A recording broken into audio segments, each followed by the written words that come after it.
As film historian Jim Kitsis writes in his book, Horizons West, the call has echoed out over the lonely landscape of critical endeavor. What is the Western? We know it when we see it, but we also know the Western can be many things, a non-specific collection of elements or settings. The Western can be a hero, a villain, the wilderness, freedom, honor, savagery, or maybe all of those things, or maybe none of them. The American Film Institute defines Western as a genre of film set in the American West that embodies the spirit, the struggle, and the demise of the new frontier. But then sometimes the Western is none of those things, and yet the film is still a Western. Maybe the Western is a vibe, a feeling, an intangible spirit, archetypes of history or mythology.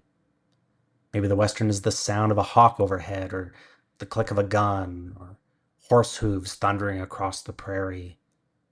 Maybe it's a showdown, a setting where the desert meets the rocks, a dusty town, a snowy forest, or an old truck driving down the highway.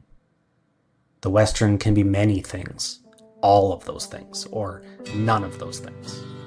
Sometimes the Western is a Western simply because there's horses on film. Howdy, y'all. Welcome to the first episode of Horses on Film. This is the podcast dedicated to determining the top 100 Western films of all time. So thank you for joining us on our little journey through the American West, as seen through the cinema of the last 125 years or so. Each week we'll be breaking down a different film chosen at random from the Indiewire list of their what they feel are the top 100 Westerns of all time. And, it'll be our job to see, how they did. And if we want to add to it, change it, reconstruct it, that whole thing, come up with a new list of what we feel are like the 100 greatest Westerns of all time. Their list was published in June of 2024 by Christian Blauvelt and Wilson Chapman. No relation to me. And I'll be joined each week too by my cousin David, and not related to me, Scott MacArthur. Each week we'll be constructing this new list, and that's kind of our goal here. So let's bring in David and Scott. You can meet them. There's Dave. There's Scott. Welcome to Horses on Film. Thanks for inviting us to do this. Yeah, is this a task that you guys are up to? We're going to watch about 100, maybe more Westerns. It's funny because like this list is there's some of these that I'm looking forward to. Some of these I've already seen, and some of these I'm sure I'm not going to like, and some of these I'm sure I'm going to like more than others. But going through the list, I'm looking forward to it. Definitely, same thing. I've seen some. I've seen about 15. I haven't seen a ton of these. I've seen probably more of them in the last month or so that we've been talking about getting this podcast running than I have the rest of my life. And some of them I've seen in the past, but not anytime even remotely recently. So I'm definitely looking forward to it. Interesting thing about the list as well is some of them on there I wouldn't have considered Westerns that I'd seen. So I was like, oh, that's interesting. And so looking forward to talking about those when they come up. Yeah, and that was part of the inspiration for the What is a Western intro, because that's kind of also what we're determining here is kind of what qualifies. What is a Western? What, not necessarily is it the top 100 films on this list, but it still kind of has to meet some criteria of a Western film, Mm-hmm. When it was published, at time of publishing, I had seen 50. And over the last year and a bit, I've been watching a lot of Westerns, and I'm up to 71. But now I'm not going to watch any that I haven't seen until it comes up on this. And we'll pick a random number from just a random number generator, and that'll determine our next film that we go to. So that's kind of the thing. Let's just take a closer look at this list. So there's 100 films. which accounts for 73 different directors. 18 different countries are represented, whether that's where it's shot or where it's set, or the nationality of the director, things like that. 6 different spoken languages, and 7 of these films are silent. Do you guys watch a lot of silent films? Not recently. I don't go out of my way. I tend to, if it looks interesting, watch it, and then make opinion afterwards, which I think more people should do. So it's I'm not opposed to one or the other. It was a big, Western genre was kind of born in silent. Of course, everything was, but that idea, I mean, they weren't that far removed from this time period. I was just going to say, it's only about 30, 40, 50 years between when these films are being made, that when the initial, like the Western in America was a thing, like what they're depicting. So, for instance, the Great Train Robbery was 1903. It's about a robbery that took place in 1900. So it's only, it was a contemporary film of contemporary actions at the time. It just happens to be, 122 years, years old. We'll come back to this, I'm sure, when we actually get to our main feature presentation today. But some of these have Japanese films that you don't realize this takes place at the exact same time as the original. Right. Yeah. We forget that the samurai era was still happening during, the time of the Old West. Absolutely. It's just, that's why Westerns are so unique to this American experience or North American experience, because all cinema from around the world was taking place at this time too, and depicting this time period too. And here we are with horses on film. The interesting thing is maybe a quick question is, I've heard you hear about superhero film fatigue for now. I'm wondering if they said Western film fatigue in like the 50s, 40s, yeah. Well, at one point. Yeah, the so-called golden era is the 40s, 50s, and 60s. Yeah. But for instance, going through our stats, most films by year was 1972 off this list. So there's 5 films from 1972. That's The Cowboys, Jeremiah Johnson, Buck and the Preacher, Ulzana's Raid, and Black Rodeo were all 72.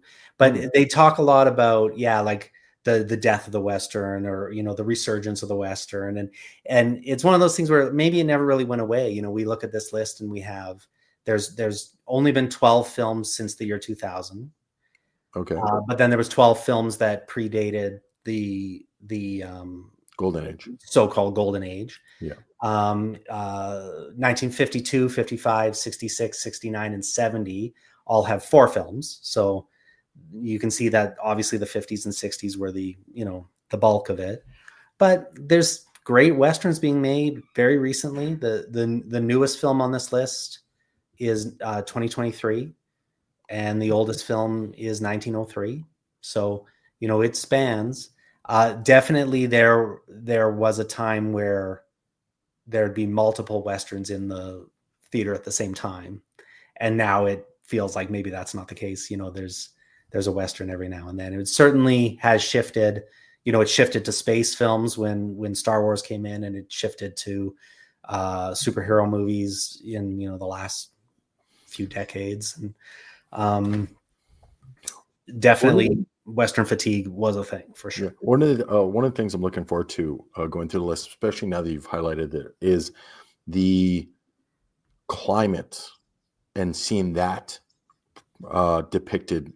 Where Western, where it's a hero, and then also no, that's the anti-hero, or almost like Easy Rider, where it was to counterculture. And I'm sure within that 120 years we're going to see that as well, and we're going to see that in this episode, because this movie, even though it was a 90s movie, it was birthed in the 70s, and there's movies that not from the list, but like Little Big Man was very much a Vietnam War allegory set in the Old West, and kind of has kind of a Forrest Gump kind of storytelling, where he's with all these famous people as he goes through and all that stuff. But we are going to get into kind of what's going on at the time that these movies came out, I think, and what other movies were around them. You know,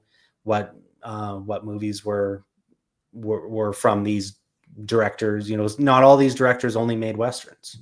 So, you know, there's directors in here like Jordan Peele, who have made mostly horror movies or you know, Sam Raimi is actually Sam Raimi's in here. Yeah. And, he made both Westerns and superheroes. Exactly. He's hitting the whole thing. And so the director with the most films, again, back to the stats, John Ford, he's got 6 of them. Runner-ups, Sam Peckinpah's got 5. Right. And then Sergio Leone and Anthony Mann have 4. You got Sergio Corbucci with 3. And then there's 14 directors tied with 2, including the Coens. So, you know, that's interesting to me. And then Clint Eastwood, Kevin Costner, of course. I'm sure he'd love it if Horizons chapters 1 through 4 was on here, but we may never see chapters 2, 3, or 4, unfortunately. Yeah. But we'll see. And then Bud Boddicker, one of my favorites. He's on here. He's on here twice, and I think he could probably be on here more. Again, we're going to see a lot of the same actors again and again. John Wayne, of course, is on 7 of them. He's the bad guy from Trumbo, you might remember. Yeah. And then Clint Eastwood, Woody Strode. They both have 6. Lee Van Cleef has 5, but he also, you know, the snake in Rango, but that doesn't really count. Robert Mitchum, Harry Carey Jr., Walter Brennan, James Stewart. There's a lot of actors with 5. The highest rated, if we go to the Letterboxd stats, the highest rated is The Good, the Bad, and the Ugly, 1966. Yep. Some Clint Eastwood there. That could be partly by the popularity of it. It's at 4.5 stars average rating. Lowest is a movie called Posse, 1993.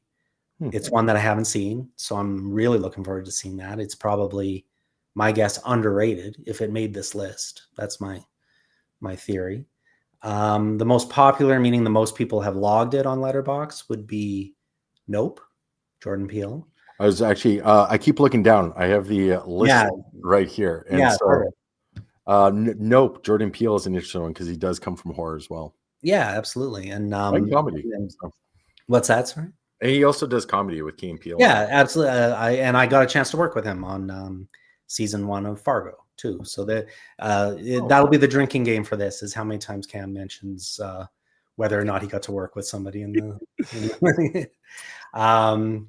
the most obscure on Letterboxd, the one fewest have seen, is Harlem on the Prairie, which actually surprises me because the hardest one to find was Black Rodeo. And even Rodeo, the Carol Ballard documentary Rodeo, very difficult to find. Most of these are streaming somewhere. Tubi's a great resource, YouTube, Cinevault. There's not a ton on Disney Plus. I think there's only 2 that are on Disney Plus, and a few on Netflix. Netflix does have a lot of Westerns, but not necessarily these ones. They have the Ridiculous 6 with Adam Sandler. And some good series. And then that's another thing too about you when you talk about Western fatigue. Sometimes it wasn't even fatigue in the theater; it just switched to TV for a while. Yeah. You know, like Gunsmoke and some of the old Lonesome Dove, and Deadwood, and then Yellowstone was a big kind of resurgence. Also, like if like something near dark, I would see then like Justified be like Hell or High Water. Justified would feel very similar to that. Absolutely, or again, something I worked on, Hell on Wheels. Hell on Wheels is amazing. It's a great show, and it's a great show. That is definitely a Western, and it was on TV, and at the time there wasn't a lot of Western stuff out there. Yeah. So, the other thing to remember is radio was still going on during the early times of this. Like Gunsmoke started on the radio, absolutely, and was airing on TV and radio at the same time for a little while. And novels too. A lot of these Western movies came from old dime store novels and some of these novel series and even serials. One of them, which is on Letterboxd, it's listed as the longest one.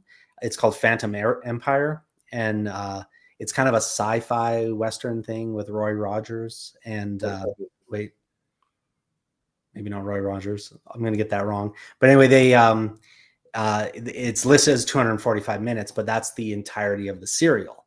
There is a 90-minute version of the story that is available for free to watch. So I have a feeling we'll just be watching that. We're not going to watch the entire series, but yeah, a lot of these things aired as little serials at the picture show, before the feature.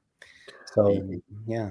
You were mentioning the length of it, and the first thing that went through my head, I'm like, isn't that just like a Nolan film nowadays? I'm like, man, 200. The longest one on here is Heaven's Gate, 1980. Yeah, which is kind of famous, and it's also, it depends what version you watch, but on Letterboxd it's listed as 218 minutes. Yeah. The shortest is The Great Train Robbery, 1903. It's only 12 minutes. So there are a few shorts. There's a few documentaries. There's let's see. Oh, the newest film is 2023, The Settlers. That's another one I haven't seen. I believe it's Swedish. I think that's. I think it's English speaking, but Swedish produced. There's 82 American films, 9 Italian, 2 Mexican, and then there's one of each of Brazil, Germany, Argentina, Australia, the UK. There's a Korean film, and then one film that I count as Canadian because Letterboxd calls it Canadian, and it was shot here. And again, I worked on it, Brokeback Mountain. So I'm going to call Brokeback Mountain the Canadian film on the list.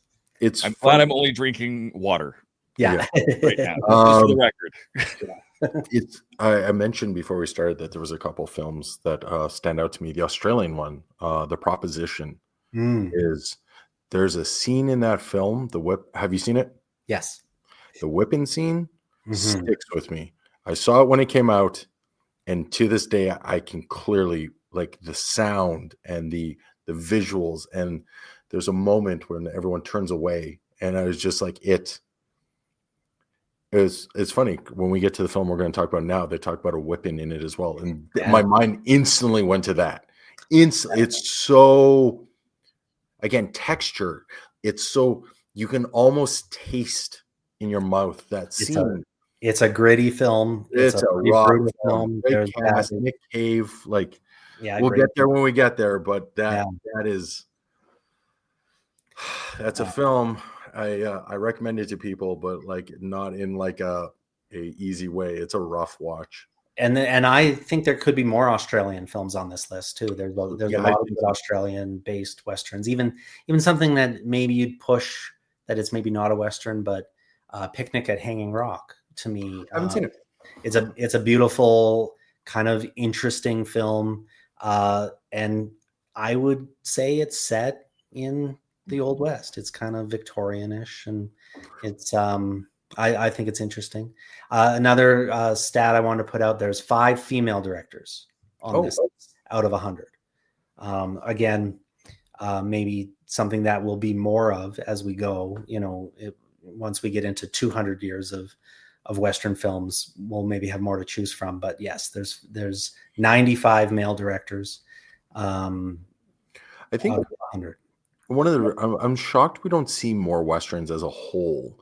When you think of modern filmmaking, a lot of it's the CG is your budget. With Westerns, I feel like your CG would just be like your green screens around to make sure but a lot of it is very practical. So I feel like it's a genre for, like, especially first-time directors that would keep the budget down so you could get in there more. You think? Yeah, absolutely. There's definitely once you have horses are tricky, guns are tricky. But that said, that was kind of the thing in the 50s and 60s. It was like you send a crew out to the desert with a few cowboys, and they're going to make a movie. Like some of those Bud Boddicker movies, they'd get a budget for one movie and go out in the desert for 30 days and shoot 2. Yeah. They'd come back with 2 movies. And it's kind of like, you're right. Like the production value, especially, I mean, I work here in Alberta, shooting films in Alberta, the production value is the scenery. You can get out to Drumheller, you can get out to the mountains, you can get The out. Cypress Hills. Yeah. Yeah. Like and it looks so great on film.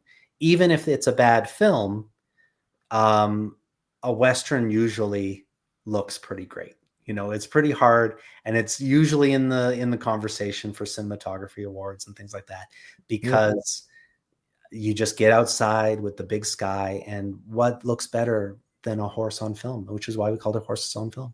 And I think a lot of it, you get a lot of comedies now that are Westerns, or a lot of Westerns that are comedies, I guess would be a more accurate way to put that, because it is a fairly simple way to film.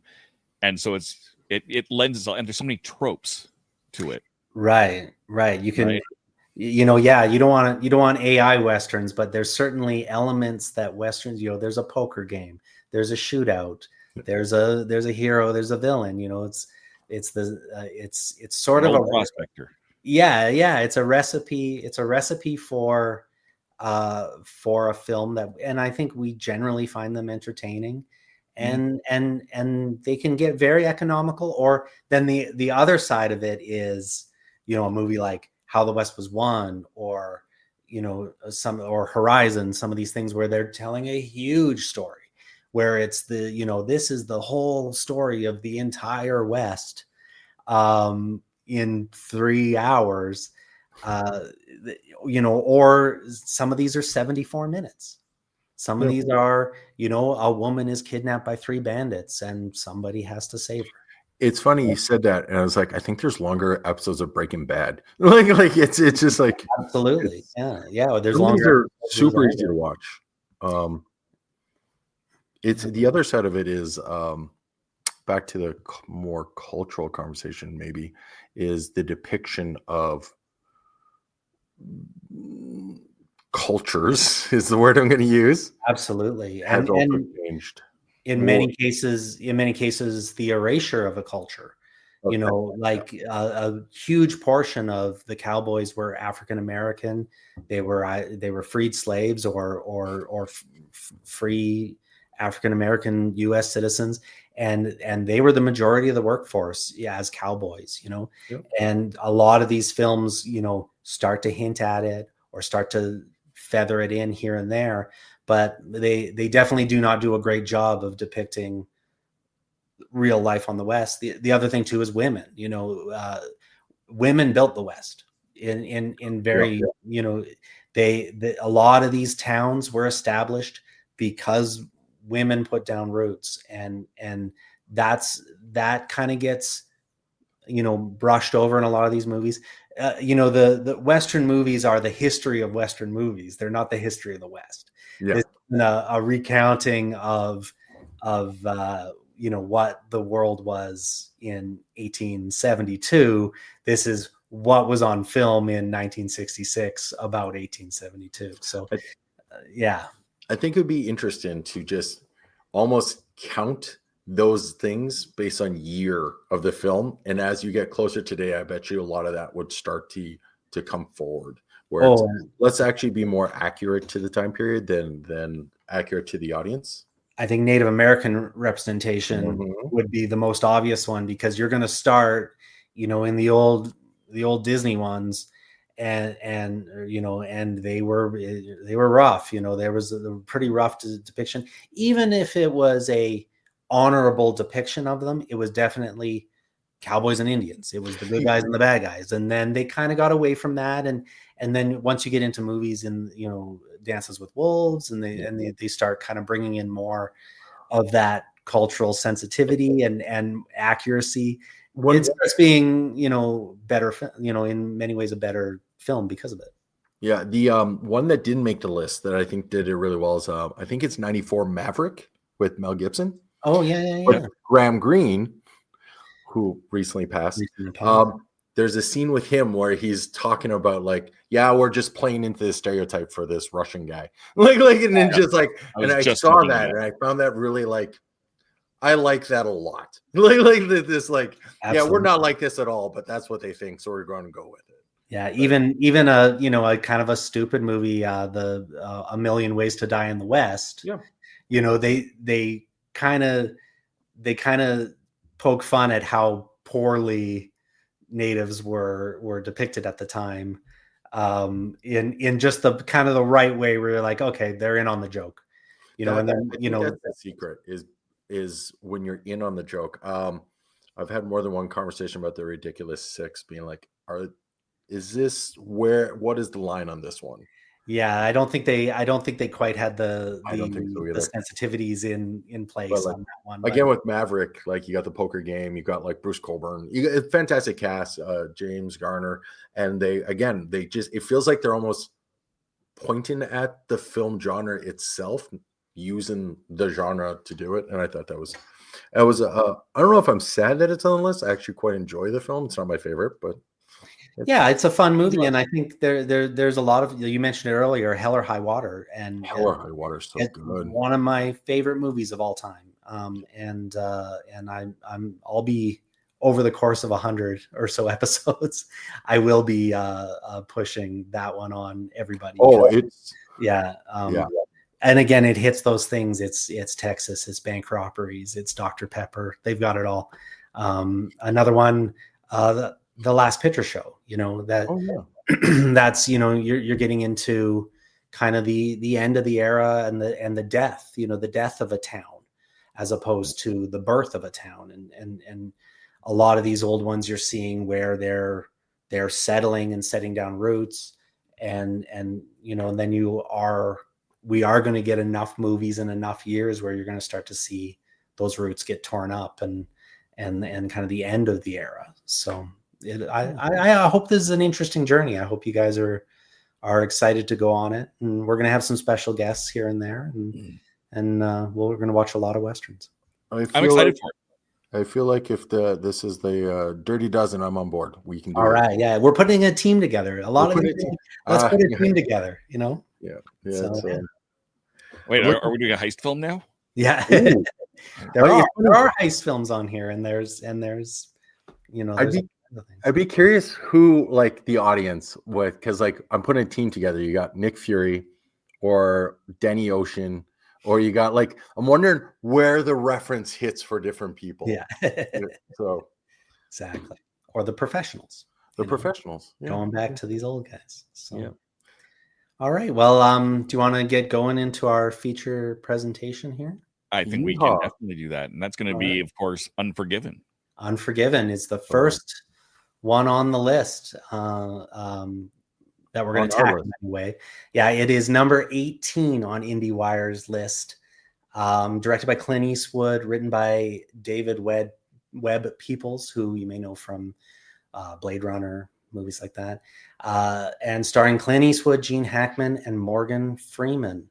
It won 4 Oscars, including Best Picture, Best Actor in a Supporting Role, Gene Hackman, Best Director, Clint Eastwood, and Best Editing, Joel Cox, who cuts most of Clint's films. And we've got the synopsis here. We'll set the mood. All right, set the mood.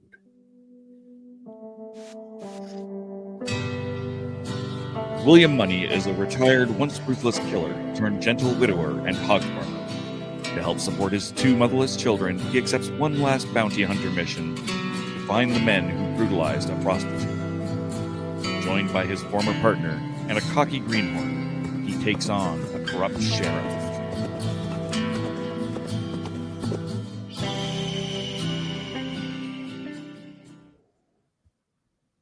And that is the Unforgiven letterboxd version of Unforgiven. There we are. And I want to introduce our guest today too. He's a screenwriter, a filmmaker. I've had the pleasure of working with him over the years. Here's Brandon Nelson. Hello, Brandon. Hello, thank you for having me. Excited to be here. Have you seen Unforgiven? I've seen Unforgiven many, many times. I love it. My first question is why it isn't number 1 on Indiewire's list. I have to say, I'm going to put my chips down. It's my number one for the genre. It's the first movie. There's a couple good reasons why I wanted to do it first and not go random on the first episode. But it's the first movie people say, "Oh, I bet it's Unforgiven," is the number one of all time, and you know, like I kind of assume maybe Once Upon a Time in the West, which sits at number 2, or Good, the Good, the Bad, and the Ugly, because it is so popular. But yeah, 18 for number 18 for Unforgiven feels wildly low to me. I wonder if Unforgiven is more popular for the tune than it is the film.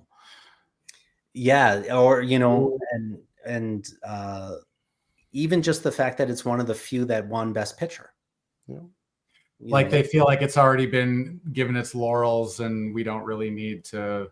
So you know, yeah, exactly. You know, the thing. So I rewatched it a couple of days ago. I'd seen it multiple times before. And what I realized is Unforgiven, I feel, it's a small film. Mm-hmm. It's a really, in this day and age with superhero films and space films and everything feels so epic. The film it reminded me of the most when it was all said and done was John Wick, which was the action comes fast and furious. It's over before it begins, and it's not the point of the film. And that's, like, Gene Hackman and Clint Eastwood don't meet for the first 2/3 of the film. You just have these separate entities doing their thing, setting it up. The other takeaway I had was I feel like it's a bridge between what Westerns were and what Westerns would become. Very much, yeah. It was. I was blown away by this, rewatching it. Being I hadn't seen it for a year or two, and just like fantastic film. Just. I'm shocked it's at 18. It has something to say about violence, and you know, obviously, the two reasons why I wanted it to come first. One, it was shot here in Alberta, and a lot of our friends worked on it. It was shot on private land, 3 different landowners, so it's not the type you can't really get out to where they shot it, and because of that, it is kind of contained, like you say, like it really is. A few locations. There was one town. It took them 30 some days to build it, and they carted in so that there was never any vehicle traffic, never any like cars or trucks in there. They buggied in on horses and shot in the town, and then tore it down after so that no one else could shoot in it. And you know, or maybe at the request of the landowner. But it is, even though it kind of is a big movie in that it has a lot to say, it is a pretty economic movie. Not even just that. Like, you have it at its core is this small revenge for a transgression that, and you can see that the response is, and they set it up real fast. Like, it after you get the beginning and end, like, book notes he has, it comes really quick that this thing happens, and I found myself being like, that's not enough. I know I've seen enough Westerns to know that even at this time, this is not enough of a punishment, which sets up Gene Hackman's, like, there's something about him. There's something not right. Everyone knows this isn't right. You can see it in everyone as it's going down, that there's faces being made that this isn't right. This isn't justice. Yeah, I mean, it starts with a pretty violent act, and a violent act towards a woman. And again, this is the second reason why I picked it, is that you know, we're going to be watching a lot of these movies, and we just said it. There's going to be depictions of violence and guns and racism and violence against women, and this is a movie that takes a look at the morality of that, and a look at, you know, there's good guys and bad guys, but I think they all think they're doing the right thing. Everyone in this movie thinks they're the good guy, and even the women, the sex workers, that they're standing up for their friend and coworker who was brutally attacked. They think they're doing the right thing by putting this bounty on him. and that bounty is going to create a bigger issue than maybe they're prepared for. Mm-hmm. Well, speaking of like Gene Hackman as Little Bill, he's the sheriff, but he doesn't seem to arrest anyone ever. He doesn't seem to function as a representative of any law and order in a traditional sense. He's a violent sadist. He's a bully. He seems to socialize with these outlaws and killers, even outside his capacity as a lawman. Like for example, in the story, when he reveals the truth to W.W. Beauchamp, the writer who kind of mythologizes these killers, when he gives him the truth about what happened in this saloon shooting that another character, English Bob, played by Richard Harris, did. It struck me watching this time, like he witnessed English Bob murder an unarmed man, which turns out to be what occurred. But, he clearly didn't arrest him. He clearly didn't hang him. He seems to be hobnobbing with these people, but he only beats and abuses and kills, in one case, people. So it's very unclear. His relationship to violence is very comfortable, I would say. And there's no system. There's no system in place it's really just at the whim of his discretion, likes, dislikes. He just, you're absolutely right. He just kind of, I always felt like he was using, it's almost carrot and stick. I don't think he ever wanted to really arrest anyone, because then that creates paperwork and problems. Exactly. If I just beat them enough that they remember this next time, maybe they can go back on the straight and narrow. Yeah, but he's telling himself the story that he's this honorable man, and that's ultimately what the movie is about, is different characters building narratives about themselves. To me, it's basically a movie about storytelling. And that's something that was interesting to me. I'm the outlier here. I didn't love the movie. I don't mind it. I'm not saying it's a bad movie. I didn't hate it. Sure. But I was more invested in that B plot of Big Whiskey than I was of William Munny for half that movie, 2/3 of that movie. The William Munny thing is interesting to me, because you talked about storytelling. When I was explaining to my partner about, because I watched it when she wasn't around, everyone is talking about Little Bill and how Little Bill, and he does this, and every time they keep introducing, like, to build up Little Bill through visuals or stories or characters. And then we get when he realizes who Clint Eastwood is, and he's scared. And it's such a powerful moment, because he doesn't recognize him in the saloon. It isn't until he hears the name and you can see him go, oh, that's who you are, and I am scared of you. And you make a good point there too, because even I think the character of English Bob is only there. It only really exists. Like, do we need all these characters? Are all these characters necessary? He exists to build up Little Bill as, like, you show how bad someone is and how ruthless and quick with the gun and everything. You show him just to have someone else beat the crap out of him. And you go, oh, okay. Yeah, Darth Vader's scary, but the Emperor is scarier. You build up somebody so that somebody else, it takes less work to say how scary Bill is, because you send English Bob off. I like that Little Bill's house as a metaphor for Little Bill. Like, it looks good, but when it's raining, when he's recanting, it's just leaking, and you're like, there's holes in this story, and it's being metaphorically shown by this house. Absolutely. He's trying to build this house. He's pretending that he holds this town together, but it's all for show. It says a lot about him, where it's like, it's all show, no go.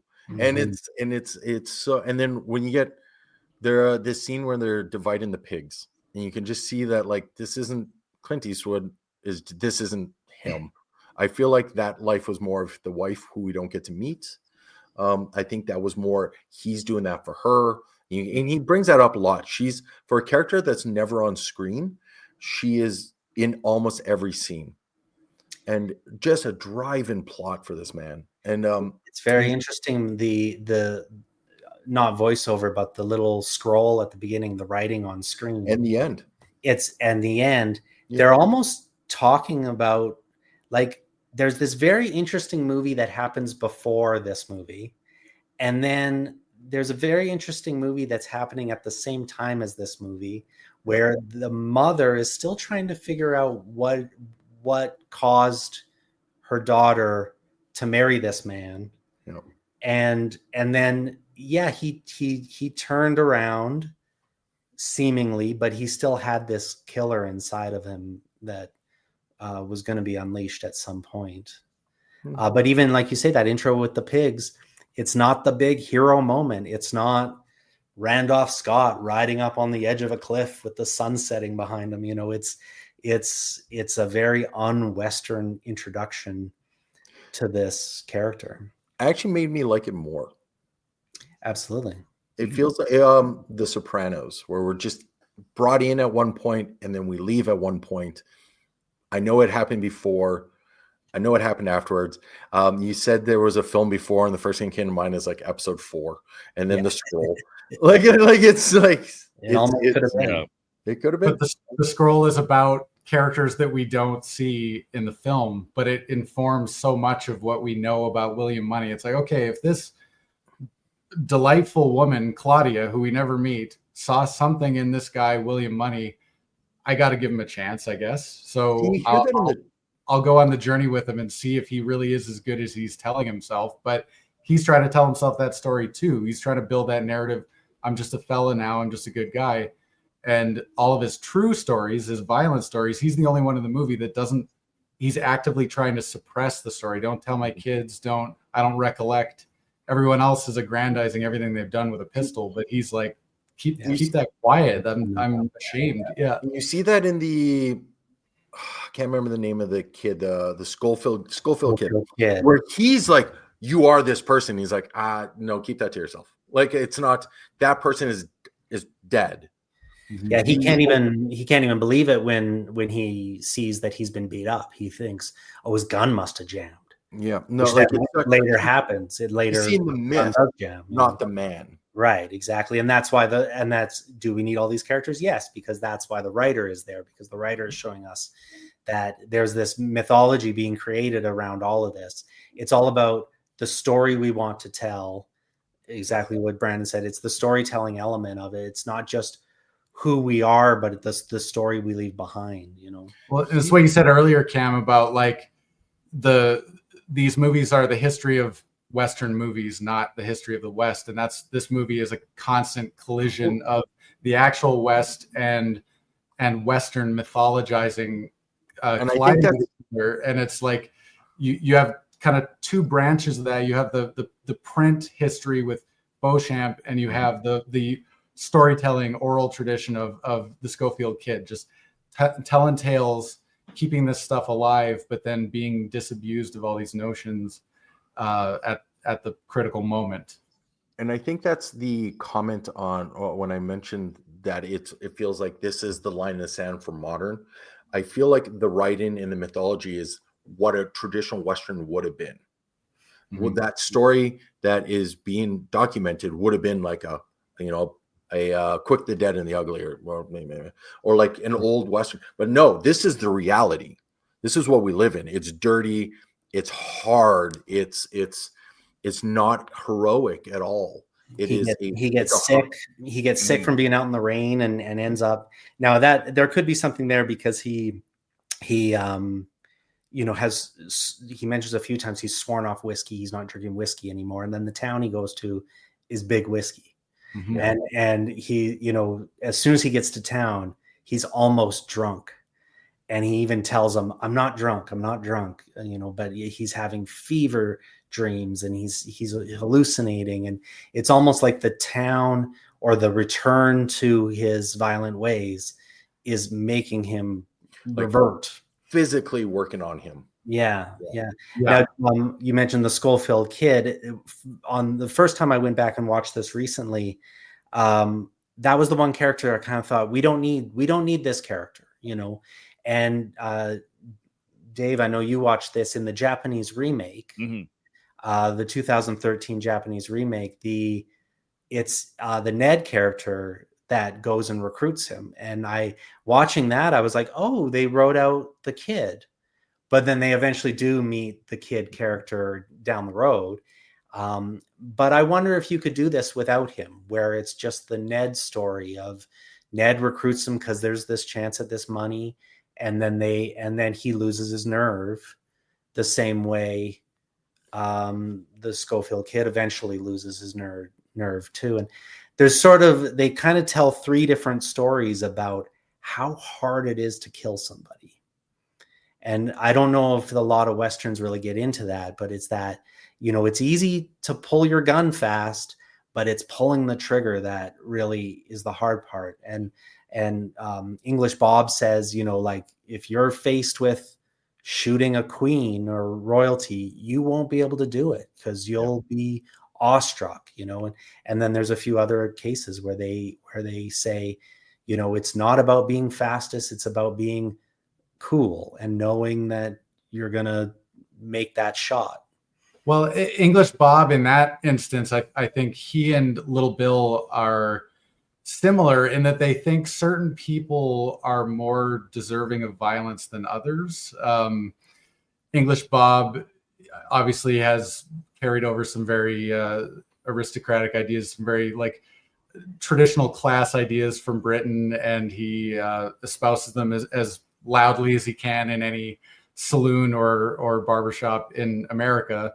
But Little Bill is very similar. He's a very violent man. He beats many people mercilessly in this film, but when given the opportunity to whip a man who has violently slashed a woman with a knife, well deserving to be whipped, he does not elect to give them violence because, quote, they're hardworking boys. They're good boys, but they made a mistake tonight. So they fit within his kind of narrative of good, honest fellows who are making their way on the Western Plains. And that's he's a bit full of it in the way that English Bob is. I think he just doesn't realize it. I think there's another thing as well, because you see it when the shopkeeper or the saloon owner breaks out a contract. I own this property. Yeah, property. That is a key moment, in my opinion, with how what sets up these women to go out on their own, because they are seen the same way as the ponies that are being delivered. They're seen the same way as the building they are working in. They're seen the same way as the gun they're holding. This is something I own and I can do with it what I want. Mm-hmm.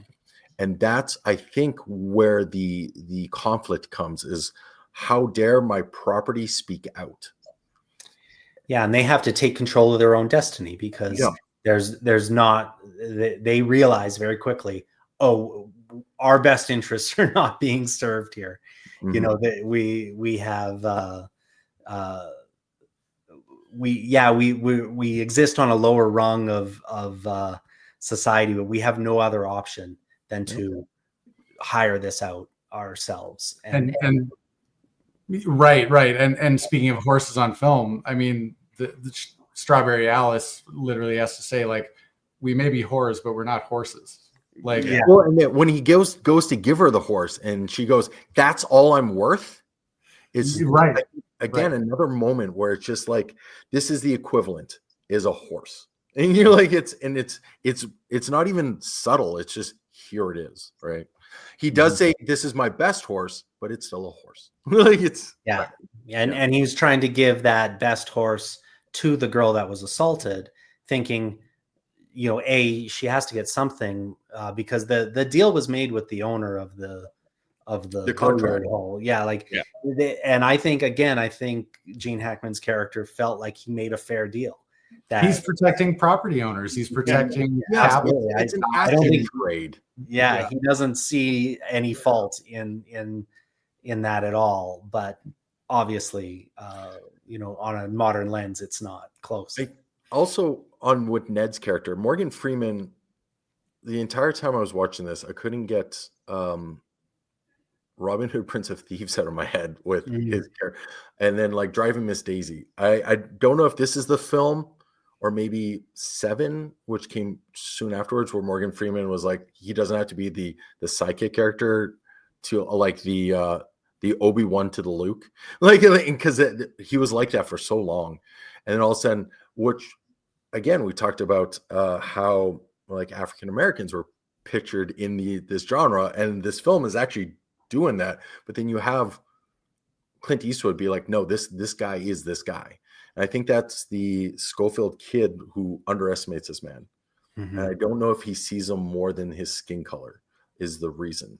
He does mention the split of the money, but I don't know if that, like, I don't get a racism angle from him. I just get a greed angle.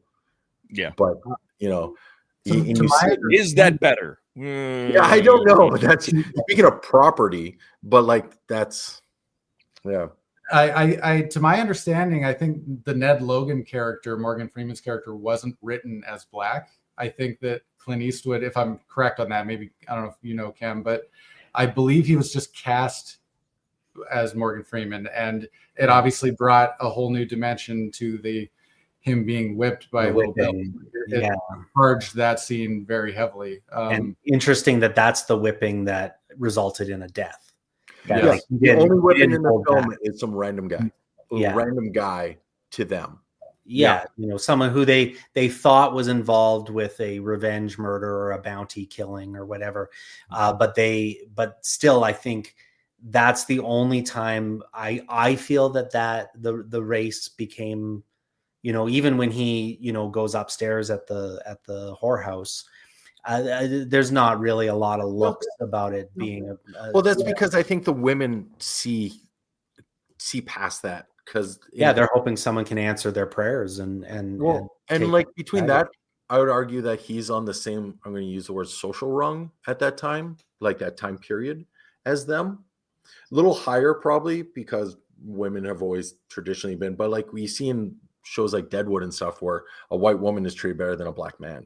And like I don't like talking about this stuff, but it is of the time period. So. Well, and this movie was written in the 70s. I think I alluded to that earlier. It was the writer had seen Taxi Driver, one of Brandon's favorite films, and or maybe your favorite film of all time, perhaps. Up there, but so is Unforgiven. and kind of saw cinema through a new lens and thought, okay, we can get dark here, we can get gritty, we can tell a more realistic story. And that was kind of the impetus of that project. It did sit with Clint Eastwood for a long, long time. At one point, it was Francis Ford Coppola had it. And then Eastwood, I mean, famously, his assistant or his script reader said, "This is garbage, throw this out." I mean, I don't think he ever really was going to get rid of it, but I think he felt like at the time he got to it, he wasn't old enough. He wasn't his story to tell yet. And then eventually to get to it in, you know, the 90s, it's funny, almost a swan song to the genre for him. Yeah. And how many movies has he made since? And some of them could be qualified as Westerns as well, you know? So maybe he didn't expect to live to be, you know, still making movies at 93 or whatever he's at now. So I brought up John Wick earlier, and one of the reasons with John Wick is they were going for an older character that had retired, and eventually they ended up on. I'm wondering if this is the opposite, where he was too young of a character that the myth that he builds up would not have. Like, let's say the main character was like, I'm going to go with John Cena. I don't know why. It's the first one came to head. Not just because, but like age and like, or what's his name? He's in the new Running Man. Glenn Powell. Glenn Powell, who's playing Arnie in the new Running Man. I could see him in this film, but I don't know if I take it as serious as the older grizzled person. Yeah, and I think, you know, if we want to talk about like why is this movie on this list? I mean, obviously it won several Oscars. It was nominated all over the place. It's a very, very popular film. And I think the write-up in the original article they're talking about it's almost an allegory of Clint Eastwood's relationship to the genre. You know, and that it's Clint Eastwood telling the story of, you know, if you imagine the character that William Munny was in the movie before the movie, Clint Eastwood has played that character before. And if you could cut a prequel together out of the footage of Clint Eastwood's movies, because his journey through the West is very similar to where he was at in this well, film. You start watching something like A Fistful of Dollars, and you know, Clint Eastwood, 1, 2, 3, 3 guys fall dead. You know, he's killing countless people. You start asking questions like, who are these guys? Like, does he think about them ever? Like, do they haunt his dreams ever? All these men he's killed. And those moments where he said, "Oh, I was thinking about that guy I killed, and I was thinking about the way his teeth were blown out and stuff." You could probably find those clips if you go back. Like, it's in the script. Obviously, it's not a direct reference, but yeah. he really did kind of live through all that stuff, and I don't think he was drunk through all of it the way William Munny was. But,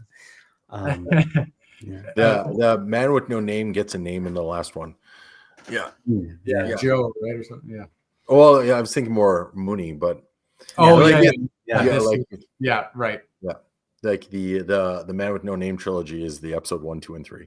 So yeah, I can see it. It totally makes sense. Like, I think there's a meta textual layer to this that is not hard to uncover.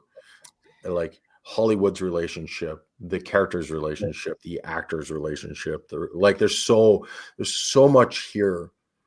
And that's why I think you need like the characters of Beauchamp and the Schofield kid. I think they are not only necessary to the movie, they're borderline the linchpins of the movie, because you have to see characters who didn't witness these events talking about them, because that's the mythologizing part. Otherwise, it's just old guys reminiscing about violence they've committed in their past. But if you have these younger people just like reveling in it and starry-eyed, and that's the myth, and that's the really insidious thing that Eastwood is trying to tear down, I think, with this. It's how our relationship, I like that the older of the two characters, maybe the more distinguished, is like, I read it in the newspaper, and the young kid is like, oh, I heard it from a friend. Like, and I think that's also how news travels today. And so that this movie is 31 years old, and yet I'm finding allegories. 33 years old. It was 92. Yeah, 92. Yeah. So then, and like I can still pull a lot out of this film, and that says a lot for a classic to me. That it feels not of its time. It's set in a time that could have been any time. Like we talked about Hell or High Water. I could see this being very similar, like just a modern telling of a corrupt sheriff in a Midwestern town. Well, the Japanese remake, which is obviously amazing. It's great. It really shows you that at the root of this story, there's a great script, there's a great story that has a great message about our relationship with violence, our relationship with the stories we tell ourselves about who we are and who we are putting out to the world. And obviously, I guess, we probably feel it's list worthy. Dave, you weren't a huge fan, but would you say it's in the top 100? Oh, I definitely say it's in the top 100. I for the record, I loved the Japanese remake. I absolutely loved it. I thought it was much better.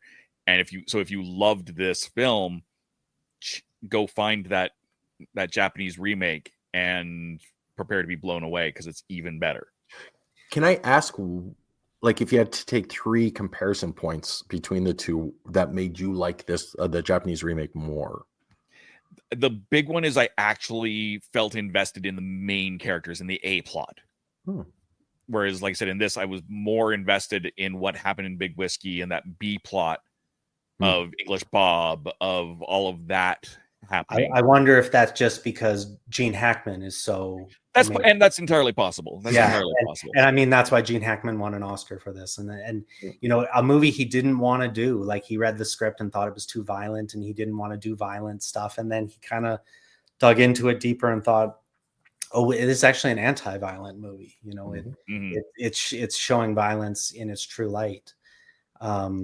So yeah, I wonder if that's part of it. I liked that, like I said, that little kind of re-edit of, it's the Ned character in the Japanese remake that ropes him into the adventure.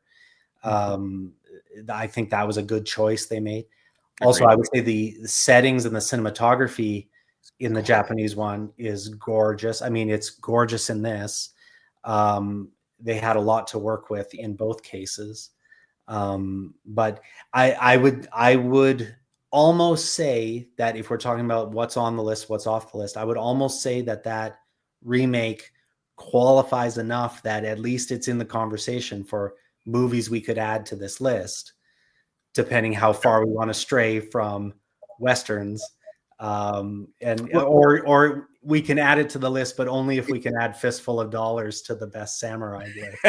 Yeah, but like going to the list, the remake of True Grit is on it, and like, right, but not the original. Not the original. And I'm wondering because rarely do I feel that a remake is better than the original.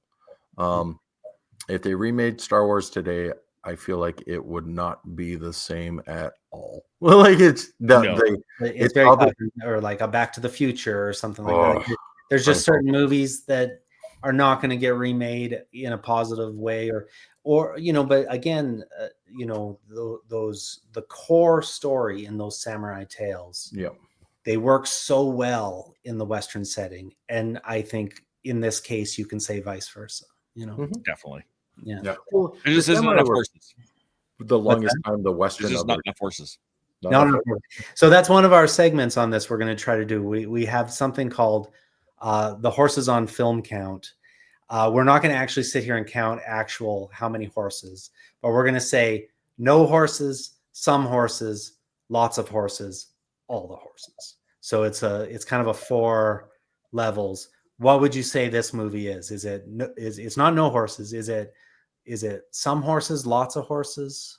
I'd say it's some horses. Is this a rating of how we feel about the film, or just the number of horses? We'll get to that next. This is literally how many horses are on. So we have 2 horse-based ratings we have to apply to this movie. Yeah. Okay. I just want to double check, because if I say like the 2 out of 4 here, I'm going to be very underrating this film. Right. So this is not the rating of the film. This is not where it's going to sit on the list. Got like 7 ponies. There's 7 ponies. They've each got a horse. There's some horses in the valley when they kill the guy. Yeah. We have one very grumpy, difficult horse that Clint Eastwood can't get on. So it kind of that's another metaphor that we didn't even talk about.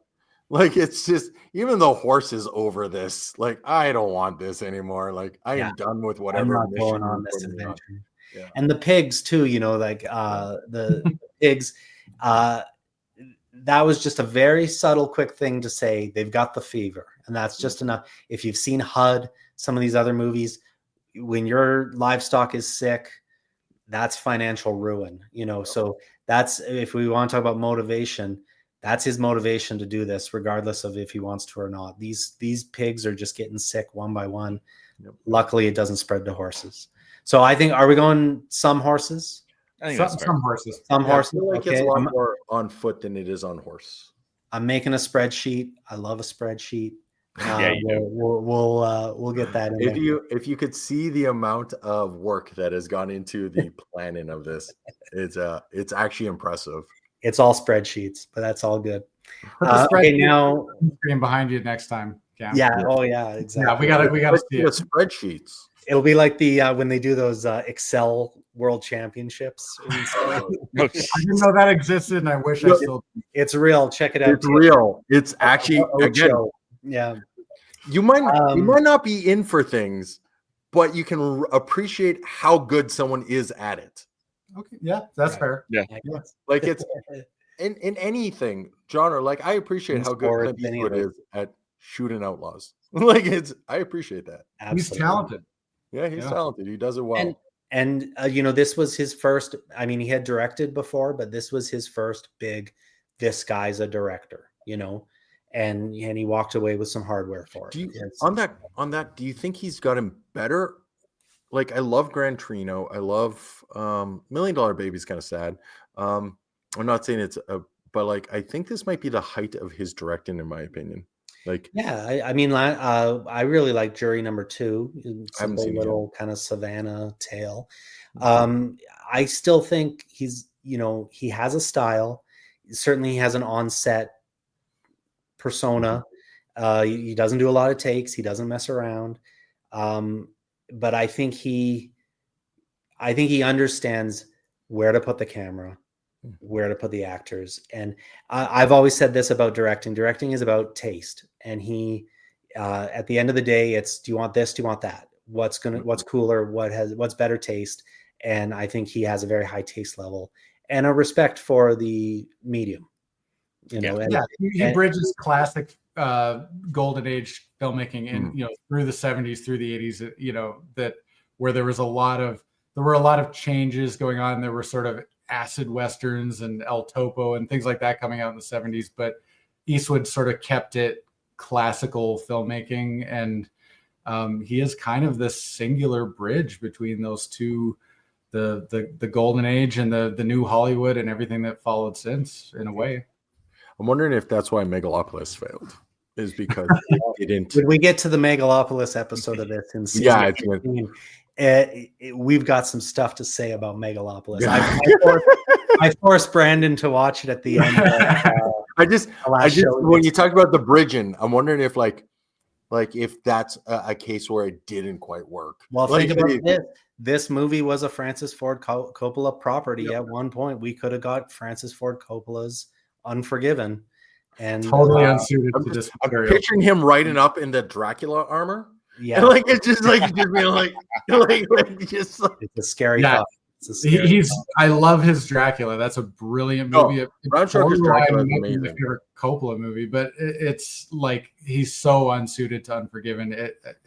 We're so lucky that it ended up in Eastwood's hands, obviously, but yeah, absolutely. Yeah. Okay, let's go ratings. What out of 5? What are we giving it? Are we going to go 5 stars like Letterboxd, or are we going to 5 horseshoes, 5 horses? What are we doing? We can do halves, not quarters. We can do halves. Yeah, we can do halves. A quarter horse makes sense. Having cutting a horse in half is a little gruesome, but we saw it in the South. We actually a horse. Yeah. What about horseshoes? But you they can be 5 all up, like horseshoes up, or you can turn them on their side, or they can be down, and get partial. So it's like a horseshoe, like full, half, quarter, or something. Right. Yeah, something like that. You guys, it's up to you guys. I'm cool with whatever ends up. I like deciding. I didn't want to decide everything ahead of time. I like figuring it out here. Part of it. Yeah. Okay. Well, I'll go first. And currently on Letterboxd, I have this ranked at 3 out of 5, but I'm going up to 4. I'm saying this is a 4-star Western, and I think in the end, it's sitting at 18 now. I think it's going to end up top 10. I can't imagine 17 movies that are better than this. Well, if we average it out, Dave, I'm sure. Yeah, we'll get into an average for sure. So, Dave, what do you got? I gave it 3 out of 5, and I gave that on Letterboxd as well. Yeah. Objectively, it's not a bad movie. Like I said, I'm not saying I hated it. Yeah. It just wasn't. Maybe it just wasn't for me. I don't know. All right. No, it's. I got again. I feel like when you ask people nowadays, when they think of what a Western is, this is the movie they think of. True. It's one of the things we are going to. At least I'm going to bring across is editing. I once tried to watch The Longest Day, and it was the longest day of my life. It was and I had to watch in 20-minute cuts, and I found that very I'd watch 20 minutes, go do something else, come back. Loved the film. It was great. But I watched it serialized television, I guess. I got a 4.5 on this one. I don't think it gets better, but I want to give room. I haven't seen the whole list, but it's a classic of classics. And that's and I'm not a Clint Eastwood fan overall, doesn't do it for me, but like he's perfect in this. Like everything about this character, like everything, again, texture. There's times where I thought I could feel the grit and the blood in my mouth from what I'm seeing. Like it's so good. The sound, we didn't talk about the music at the beginning during the crawl. Like it's so different than what we get in to say that this is like, I might be one of the few that like the ending of The Sopranos, and I feel like that's what we get here too. He came, he did the job, he went home. Yeah, I love the ending of The Sopranos. So I love the ending. I'm with you. It's the best TV ending of all time. I'm also for it. I haven't seen it all, but I like that they just did kind of a walk away.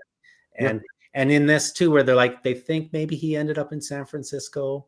They don't really know, like again, more storytelling, more legends, more storytelling.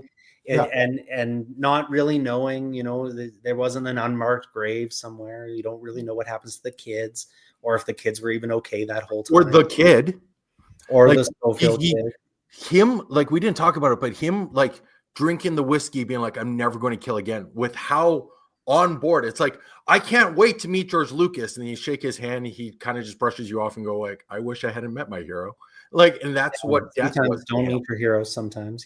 Yeah. Like it's, The Schofield kid basically, the kid basically lost his religion in this movie. And he has to start from scratch going forward. He doesn't really know who he is anymore. But he can live, he'll be haunted by that one killing, but he can live an otherwise clean life and try to rebuild from that. And I think he can somewhat justify his one killing, even though he is upset about it. Obviously, I think there is a certain amount of like, this guy did a bad thing, and I put a stop to it. You see that in the mythologizing of the crime, because they cut off her fingers and they cut off whatever. They gouged out her eyes. They're justifying it. They're like, nope, this person has it coming. Right. Yeah. No story remains entirely accurate in this movie, which is so funny. And you start thinking about what kind of story Beauchamp is going to tell about the final shootout.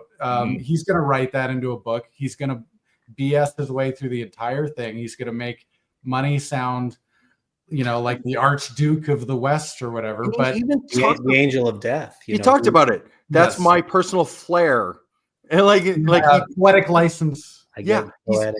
He's not even coy about it. He's like, I'm going to do this. This is going to happen. I'm already doing this. Mm-hmm. Yeah. So Brandon, what are you at rating out of 5? Can I suggest one more scoring system? I'm going to put it out there. 1,000,000%. 6 out of 5. I'm giving it a full 6 shooter. All 6 in the chamber. 6 shooters. Okay. Yeah. How many bullets in the 6 shooter? Okay. So if we do end up at 5, you're at a full 5 horse. It's a full whatever you do. Maybe it is. How many bullets in the 6 shooter on this one? Yeah. Okay, well then we'd have to adjust a little bit, maybe. If we. No, I like that. I like that. How many? And on the bad ones, you can be like, how many like lashings would it get? And so, then you can have a half load and a quarter load in bullets. You can have a misfire. So I'm gonna So for adjusting to 6. I'm gonna say 4.5 bullets loads. And Dave, would you come up from 3 or 3 out of 6?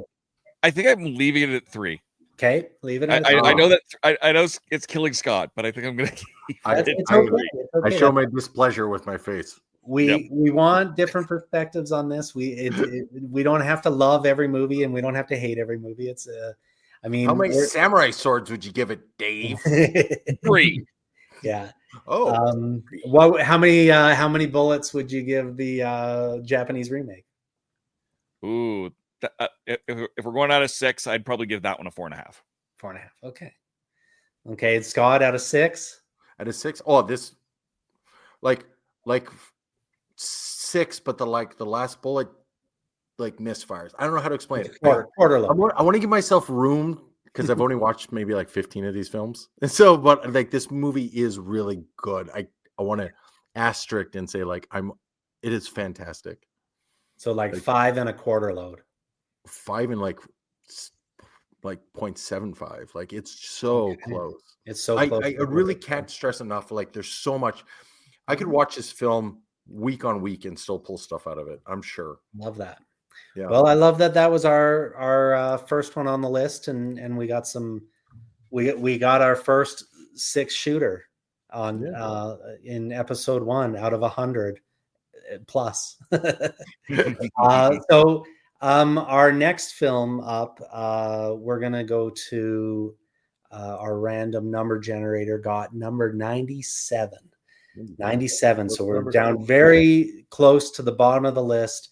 1966, The Professionals, directed by Richard Brooks, starring Burt Lancaster, Lee Marvin, and Robert Ryan.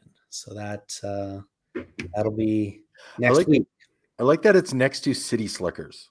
It's very close to City Slickers, and they were like, it's not quite as good as Heaven's Gate, which I'm glad Heaven's Gate makes the list right at 100. Yeah. But we'll get into The Professionals. All right. Well, let's plug our work. Dave, where can we find you? What's going on? You can find me Sundays on Spill the Geek Tea on YouTube, Tuesdays on The Legend of the Traveling TARDIS, the first Thursday of the month on Happiness Patrol, along with Cameron and Scott. And in between all of that, on my main channel, youtube.com/TheRatHole, where I do board gaming and board gaming related stuff. All right. And Scott. Breakfast Scotch National is where I write my try to take my take on humor. About to launch Polygonal Nonsense, where we kind of take a thought on video games.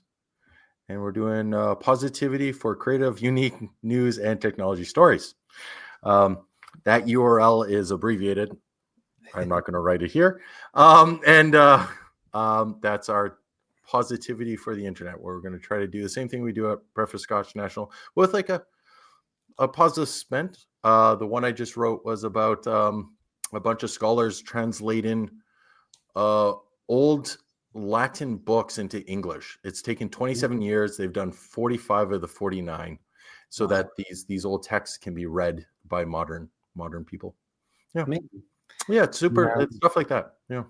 Brandon, where can we find you out in the world, and do you have some projects being released that we can see? Well, I'm on Letterboxd, as you can see. I'm on Twitter with the same username. I'm on Instagram, I think the same username. I don't post on any of them.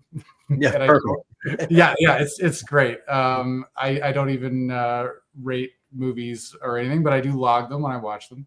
Nice. Trying to write when I can, and trying to get working on a new film production soon. But little of this, little of that. I think a movie that you were just on in last spring or a little while ago, Die My Love. Yeah, Die My Love. It's coming out. I just saw the trailer for that. Yeah, it's coming out right away. That's exciting. Yeah. Yes. Yep. It's an exciting director, produced by Martin Scorsese, who's my personal hero. So just to touch something that he was involved in, that's get my name in those credits. That's Jennifer Lawrence, Robert Pattinson. Yeah, that's right. Sissy Spacek, who is a very lovely person, is in that as well. So Nick Nolte. Nick Nolte. Yeah, they didn't get mentioned in the trailer, but that's fantastic. Oh my God. I didn't know he was in that. Yeah. It's awesome. Cool. Well, and I'm Cameron. You can find me on letterboxd.com/Cameron Chapman. I watch a lot of Westerns. I watch Star Wars over and over. I'm so sorry that is actually checking that out. I did start a letterbox for this pod. So Horses on Film, letterbox/Horses on Film. On that, we're going to keep a running list of the movies we watch, where we're ranking them. We're going to have some lists of other movies we talk about that might, be added to the list in the place. And we'll kind of keep all our stats going and our rankings and all that fun stuff. But, and then of course on youtube.com/Horses on Film, this is probably where you're watching it now. If you're watching it, I hope you guys watch it. I hope you enjoy it. I hope you come with us on our little Western journey, because I think it's fun. Thank you to everyone who joined me today. Dave, Scott, Brandon.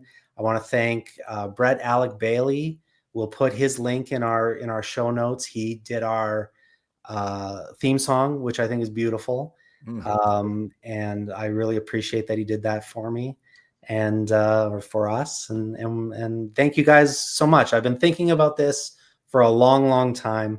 At very least since this list came out on the internet, and I saw the #1 movie was Johnny Guitar, which is a fine movie. Johnny Guitar is a great movie, but to put it as the #1 on this list, I think is unhinged. So we will hinge this whole journey back together. And I hope at the end of this, we have a list that we can be very proud of the 100 best Westerns. I think that's the goal anyway. Brandon, I hope you'll be back for some other episodes. I had so much fun. This was awesome. So yeah, I definitely would like to come back. So yeah, we'll get you back. Well, episode 2 is coming up next week. So oh, great. Yeah. We'll talk about it. Yeah. All right. Thank you very much, everybody. Have a great one. And we'll see you now. We'll just kick on down the old dusty trail.